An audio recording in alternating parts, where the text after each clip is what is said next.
It's a rule, it's a value, it's a standard. It's creating definition and a box and a container. You're like, this is who I am. This is how I operate. This is how I live my life now. Here's the best part.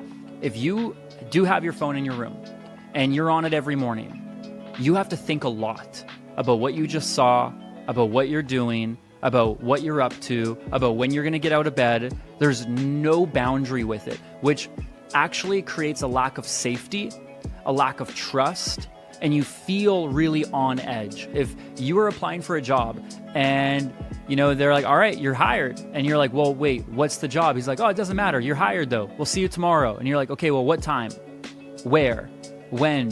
What am I doing? I don't even know what this company is. And they're like, no, we'll pay you. You're hired. It's good. And you're like, okay, well, where do I meet you? And you're like, oh, it doesn't matter. And then you're like, well, what time should I come? And it's like, oh, that's fine. Don't worry about it. And then wouldn't you start to feel really unsettled? Wouldn't you be like, no, there's things I actually need to know in order for me to do really well? All right, I'm going to give you a quick rule. You like being daddy's arms with microphones. You like being a worker. You're made for the camera. Both my boys are. Hey, this video you are about to watch is a part of a series where I show you how to quit porn the right way. So do yourself a favor, binge on all of this content, all the videos that you possibly can, because who knows, maybe if the value and the trust is built together over this journey, you'll want to jump into a community that I call Fit for Family. Or maybe you think these videos suck, and that's also fair too. But nonetheless, there's only one way for us to find out. So enough of me, let's get back to serving you and let's get back to the video.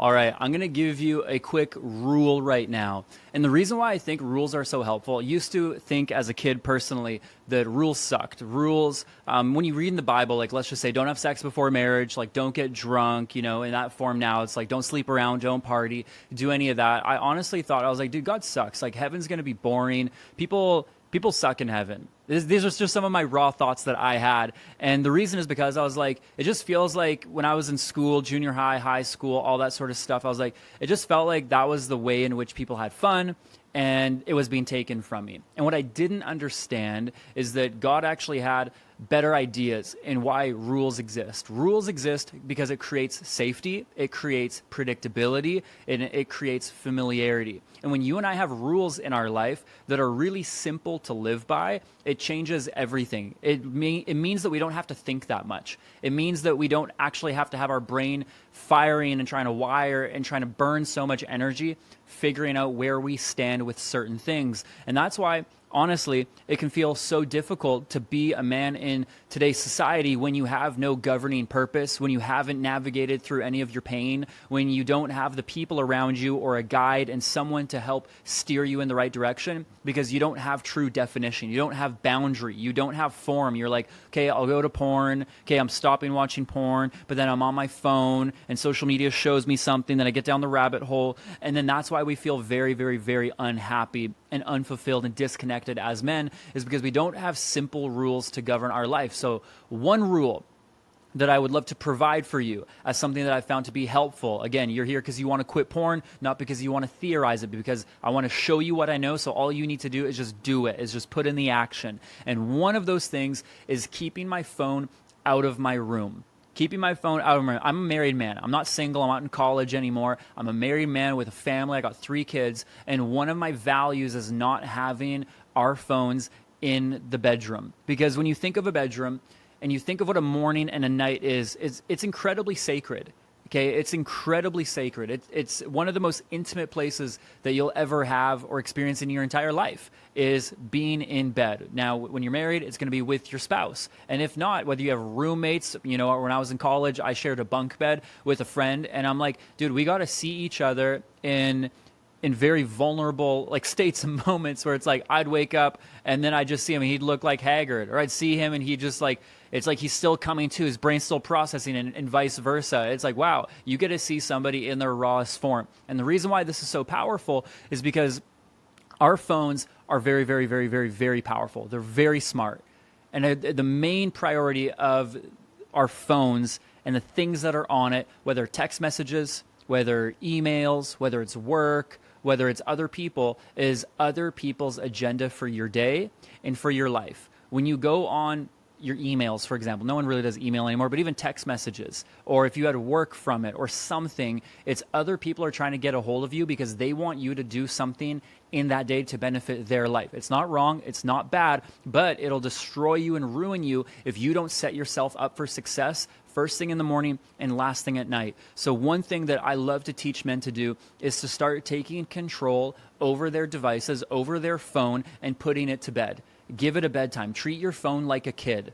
You need to treat it like a child and just say, you are not the smartest thing in the planet. I am. I value what you have to say, but not above my own growth and connection to God and the world around me. You don't know when I need to go to bed. You don't know what's best for me.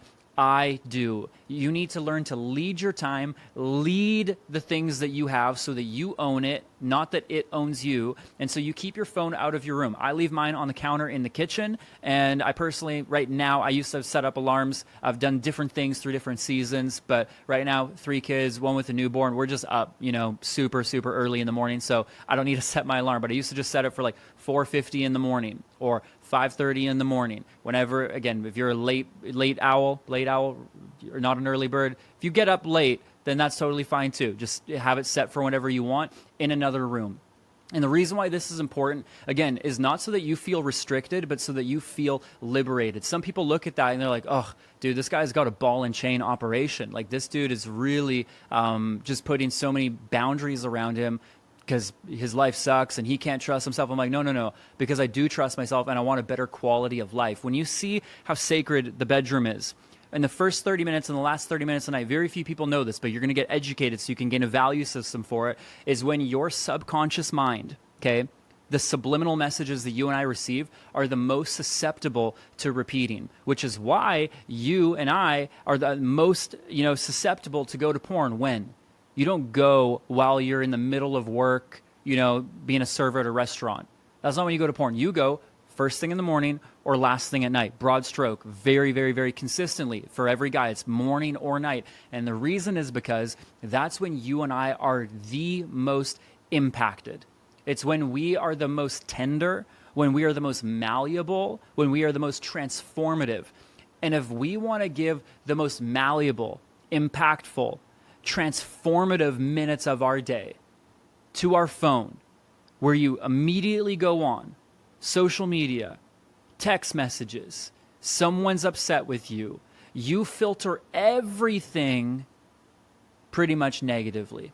And the reason why I'd say it's negatively is because you're struggling with porn, because you don't have the right mindsets, you don't have the right emotions, you don't have the right history of knowing your worth and your value, of knowing your purpose. And so you're going to go back to a very familiar cycle of, like, you see something on social media, you see your friend and he's out on a morning walk and he's showing like the sunrise. You know what? Instead of being like, oh, I'm so stoked that he's watching the sunrise, you're going to be like, I suck. I just slept in. I went to bed late last night. I can't get up. I'm going nowhere. And then we rabbit hole down, and then we're going to want to watch porn as a way to escape those crappy feelings. We don't go to porn because we love the pleasure. We just don't want to feel as crappy on the inside. And so when you do that on your phone and you have no governing compass, you're literally saying, you're like, hey, I have no vision. I have no purpose. You're like, God, I will do absolutely nothing to walk in my authority with you. I'm actually going to allow myself to be discipled by the world, by everything around me. I have no internal rooted groundedness in my core, and I'm going to be like a wave tossed in the wind and be whatever people want me to be for themselves. I'll have any emotion people want. I'll have any beliefs people want. I'll allow myself to get depressed, overstimulated, overwhelmed, and I'm actually going to just allow the whole world to destroy my mental health in the process. And we're not saying that out loud, but that's essentially what's happening. Is it's not boosting our self-esteem, it's tearing it down. Again, the first 30 minutes in the morning, last 30 minutes at night, very, very, very important times for us. So as a simple rule to help enhance your life massively, again, these are rules, these are tips, these are tactics, strategies, frameworks, not because it's a cure-all pill. It's not meant to replace like the deeper work that you need to do in your heart and in your life, but it can help. And if we can make some small incremental changes to create massive growth, a massive shift, then I'm personally all for it. So if that being said, you might want to just get an alarm clock. And if you're like, oh, well, I don't have an alarm clock, it's like, dude, you could go to Goodwill, you could go to a thrift store, you can get one off Amazon for a couple bucks. Again, you got to think with perspective here. A couple dollars to buy an alarm clock at the end of the day, or having to drive to the thrift store to get an alarm clock at the end of the day, or Walmart or Target or whatever business you want to support. At the end of the day, it's not worth keeping our phone in our room and just saying, but I can do it. That type of framework where it's like, I hear what Matt's saying, but I can just put my phone on airplane mode and it'll be great. I'm like, even by having your phone on airplane mode in your room, you're still communicating a value system. You wake up, your phone's on airplane mode in your room, which is great, but do you turn it off right away? What does your morning look like? And so when you know that your phone is away from you for the first 30 minutes, it's just not even considered as an option. And you have maybe a book, you have the Bible, you have prayer, a meditation, you want to grab your guitar, you want to go for a walk, you want to go work out, you want to just breathe and be human, you want to be able to come to, get a glass of water, look in the mirror, shower, rinse off, anything that you want to do for the first 30 minutes to set your priorities straight. So at the bare minimum, if you're like, hey, I'm going to put my phone on airplane mode, it's like, great, you could put it on airplane mode in the kitchen with the Wi-Fi off, and then just have your alarm set really loudly so that when you wake up, you can go immediately to your phone and turn it off and have a plan for that morning. The goal here isn't that you just get off your phone. The goal is that you create a morning routine that you're proud of. Now, you might be like, well, I don't know what to do consistently every morning. That's okay. That's not the point. The point is that you're consistently off your phone so you can give yourself the creative room and bandwidth and margin to figure out that which you want to do. You might wake up and be like, all right, dude, I'm going to read the book every morning. And, one book, and I'm going to start reading, or I'm going to read the Bible every morning. And then you might be like, okay, that actually wasn't the most life-giving. For me personally, I actually love reading the Bible last thing at night. And then the other reason why it's super important to do not only screen time, because the screen time at nighttime will affect your sleep. It'll affect your moods, your emotion. It's going to be harder to get a more restorative, like REM cycle sleep when you have screen time and a lot of stimulus hitting you. So when the sun goes down is when our bodies want to start going down. Our circadian rhythm. We're wired to biologically, by God, be in alignment like with the sun and how all of that time works. So your circadian rhythm wants to honor the sunrise and the sunset. And when you're on your phone for hours right before bed, you're knocking down your sleep, because your brain's being tricked to thinking it's awake time. So you're going to have your thoughts just start running rampant, which is why a lot of people have a hard time sleeping at night. And they have a hard time getting rest. And then they think, oh, if I just watch porn and I get that release, then I'll get tired and I'll be able to go to sleep better. But again, groundwork, it's not a cure-all pill. There's still so much deeper work to do in the backside of this. But I do believe getting off your phone, putting it away, again, it's a rule, it's a value, it's a standard. It's creating definition and a box and a container. And you're like, this is who I am. This is how I operate. This is how I live my life now. I am someone who has standards. I am someone who has simple rules, because here's the best part. If you do have your phone in your room and you're on it every morning, you have to think a lot about what you just saw, about what you're doing, about what you're up to, about when you're going to get out of bed. There's no boundary with it, which actually creates a lack of safety, a lack of trust, and you feel really on edge. But studies have proven over and over and over again that people thrive with boundaries. People thrive with rules. If you are applying for a job and they're like, all right, you're hired. And you're like, well, wait, what's the job? He's like, oh, it doesn't matter. You're hired though. We'll see you tomorrow. And you're like, okay, well, what time? Where? When? What am I doing? I don't even know what this company is. And they're like, no, we'll pay you. You're hired. It's good. And you're like, okay, well, where do I meet you? And you're like, oh, it doesn't matter. And then you're like, well, what time should I come? And it's like, oh, that's fine. Don't worry about it.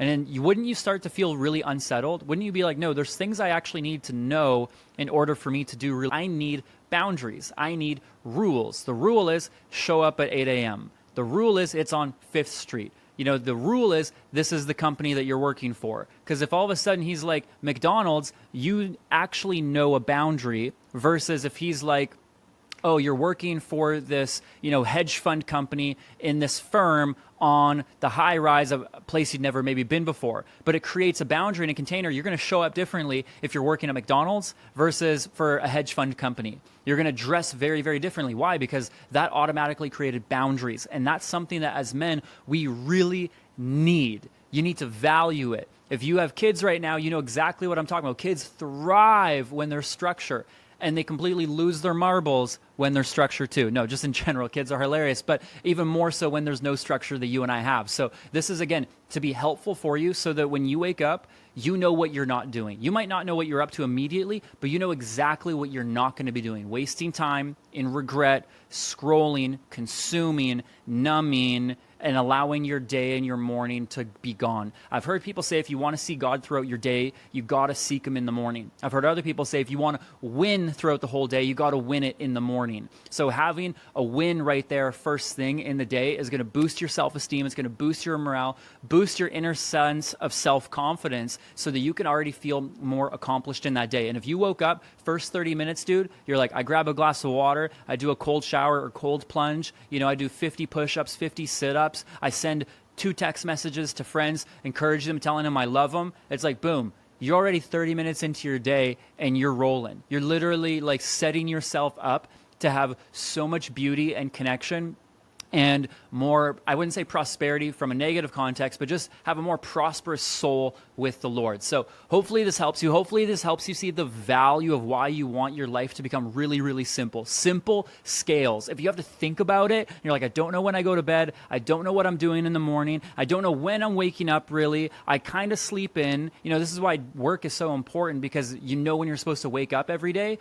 But you need to be able to learn to dominate and lead your life and your phone, and you need to put it to bed and tell it when it can wake up. But you need to know that you're ready, because when you go on your phone, dude, it's a war zone. You can read everything. You can read and see all of a sudden reels about a dog and a cat, and then you can just see stuff on war. You can see that your friend's parents just passed away in a car crash. You could see a duck that was getting saved by like a dolphin on a boat in the middle of the Bahamas, and you're like, this is crazy. It's so versatile that your mindset needs to be ready for it. You need to be able to see that this is actually like a war for your mind, and that you are prepped and ready for the battle.